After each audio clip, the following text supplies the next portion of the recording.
একটা স্ট্যাটাস দিয়েছিলাম, কোটা নয় গোটা দেশ সংস্কার করা লাগবে।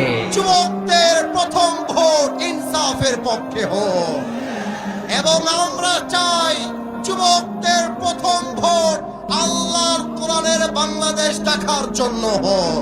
কোন মার্কার পক্ষে আমি প্রচারণাও করি, ঘুরে এগারাইও কই। আমি শুধু এক কথা বুঝি, মার্কাজের যাই হোক, যারাই এই মাটিতে রাজনীতি করুক আর আগামী দিনের ক্ষমতায় আসুক, এদেশে এই জমিনে ইসলাম ছাড়া অন্য কিছু খাবে না। সোজা কথা।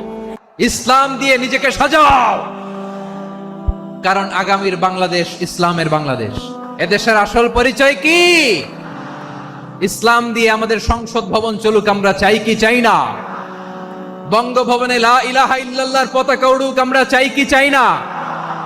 প্রতিটি জেলা অফিসে, ডিসি অফিসে লা ইলাহার পতাকা ঝুলুক, আমরা চাই কি চাই না? কারা কারা চাই হাত তুলে আল্লাহরে দেখায়। আপনার এই ছোট্ট অবুজ ছেলেটাই আগামী দিনের শায়েখ আহমদুল্লাহ হবে। আপনার হেফজখানায় পড়া ওই ছোট্ট ছেলেটাই আগামী দিনের আল্লামা মামুনুল হক হবে। আপনার ওই ছেলেটা আমির হামজা হবে, আব্দুল হাই সাইফুল্লাহ হবে। এভাবে বড় বড় আলেম হবে, তারা যুগশ্রেষ্ঠ আলেম হবে। সেই একদিন এই বাংলাদেশের পার্লামেন্টে যে বক্তব্য দিয়ে যশোরের পক্ষে কথা বলবে। তুমি কি চাও যে আমার ক্ষমতায় আসুক? মাশাআল্লাহ।